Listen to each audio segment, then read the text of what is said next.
So it's come to my attention that today is the 25th anniversary of Flatliners, which is crazy. Like, Flatliners came out 25 years ago.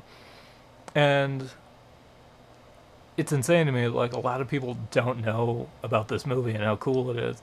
It's weird, because I got all excited when I found out about it. I'm like, August 10th is Flatliners' 25th birthday. And all these people I talked to are like, they're like, what the fuck is Flatliners? What are you talking about? So I figured I'd make this video real quick. Hope to get it out by midnight before it's the 25th and one day anniversary of Flatliners. As far as like Google goes with their crazy long ass upload time. Whatever. I'm not here to complain about my bad computer or my shitty internet connection. Flatliners, right? One of the weirdest horror movies of all time. It's not exactly a horror movie per se, it's like a thriller. But it's about like these medical students. I think they go to the medical school in Boston. I can't remember. But it's super creepy. They go to this weird, like, old timey medical school. And they get all excited to induce like near death experiences. Like what they do is they freaking like they kill themselves temporarily and then like bring themselves back to life and report on it, and they get all freaking weird and into it, and all the spooky shit starts to happen because they're doing that. Like stuff starts like following them back from the afterlife, or maybe like things are like blending into like their reality. Like the two, like the world of the living and the world of the dead is like getting all mashed up together. And like they start like it starts bringing stuff out about like shitty things they've done in the past and like all this weird stuff. But yeah, it's I don't want to spoil anything. It's really cool. And a lot of people haven't seen it, which is crazy. Like a lot of people don't even know about it. Like I freaked out when it was the 25th anniversary. I'm like, hey, like I was hanging out with a bunch of people and I'm like, fucking Flatliners, man. And I'm like, what? No, that's old. It's not even that old, and it's awesome. It's directed by, god damn it, I think it's Frankenheimer. No, Joel Schumacher directed it. Jan de Bont, I think, as I look it up on the IMDb here really quick. I know that's not exactly professional, but then again, I'm not exactly a professional. Oh man, here we go. Who the fuck photographed you? Schumacher directed you. I think the dude's name is Jan de Bont. He's actually directed and photographed some fucking cool movies as well. He's done the cinematography for like this, and see full cast. What the fuck is the crew, man? How do I use Internet Movie Database? I'm gonna Google that. No, but yeah, I'm pretty sure the guy who photographed this directed Speed and like a whole bunch of like cool ass kind of like 90s action movies that look like really really pretty, and are like really well edited and stuff like that. And Schumacher, of course, he's got a good eye for like the visual stuff, and it really comes out in Flatliners. Like it's the entire, because it's not like a really violent movie by any means. It's like there's a few like pretty intense things that happen, but it's not a slasher movie. It's not like about murders or anything. It's not really even like a ghost movie either. It kind of is, but like it's just like, I guess I just call it like a supernatural thriller maybe. But they don't use like a lot of like modern supernatural thrillers. They don't use a lot of like jump scares and shit like that to freak you out. There's like one or two, but like mostly what it is, it's just like this weird like crazy air of like just menace that kind of goes throughout the whole like movie. Like it starts out the way visually, it starts out like pretty kind of like standard, kind of like a standard like 90s ass like movie. Like it's got that weird like kind of, there's like a weird filter they use in like all of them. It makes everything look kind of blue. I don't know. That was like a thing they did in the 90s. It was like everything was either blue or brown, like the filter was. Like it might be like a neutral density filter or something like that, or like something they do with the lighting. But there's definitely like a little, it looks like that. So, but as the movie goes on and as these people kill themselves like more and more and come back to life, like the photography and the lighting and just like the editing and like just the way the like the scenes are like framed and stuff just gets progressively weirder. So it's kind of like the two like kind of realities are like blending up until the point at the end where like I think, oh man, I haven't seen this movie in like a few years, but I'm pretty sure the last scene takes place like on Halloween, and there's like all these weird dudes like trick or treating, like dressed like ghosts and riding around on bicycles, and it's not like entirely clear like if they're actually humans or if they're just like some weird like ghost guys like running around who kind of like bled over because these guys are killing themselves and bringing and then coming back to life. So yeah, but like it all kind of like reaches a weirdness fever pitch, you know, with whole kind of with like these kind of like just like just it the like the visual style of the movie just gets gradually weirder. It's a big deal in like the storytelling component of the thing, because like the script's all right, like there's some pretty good actors in it, like all the some of the top '80s ass actors are in it. There's like Kiefer Sutherland's in it, Michelle Pfeiffer I think is in it.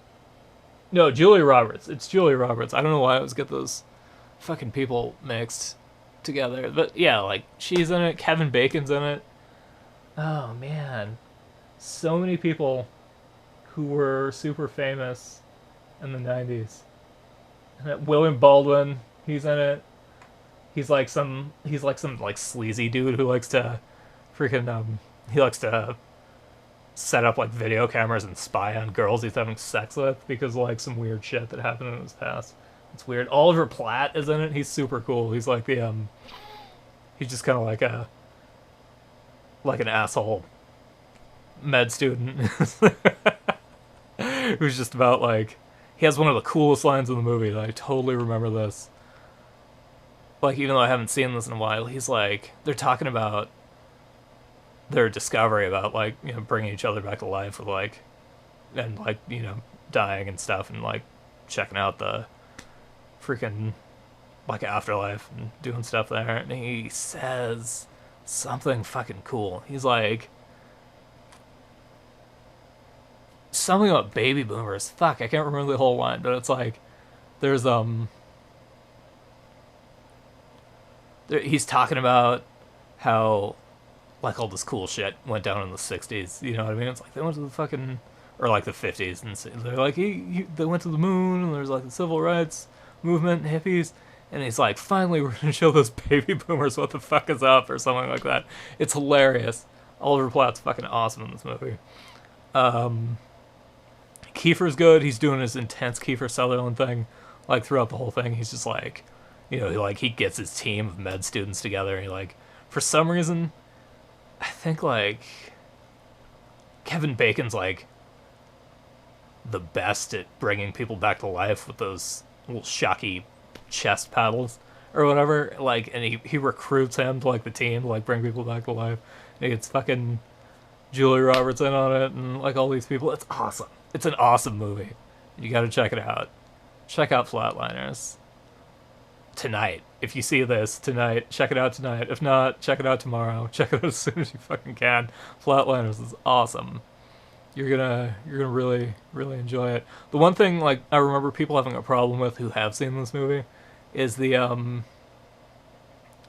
think the visual style is like a little heavy-handed, and like it kind of is, but that's part of the '90s like filmmaking. Like they took a lot, I think, from like the cinema de look of like France that was kind of going on at that time. Like like it's just kind of like a lot of the camera work doesn't necessarily mean anything. It's just kind of there to set a tone, like a spooky tone, But other than that, though, like everything's cool. Also, the main conceit of the movie, like kind of pulls people off a little bit, like because people have like done near death experiences and not been like haunted by shit from their like dead kids from their past or whatever. Which is this guy is spooky, by the way. The dead kid.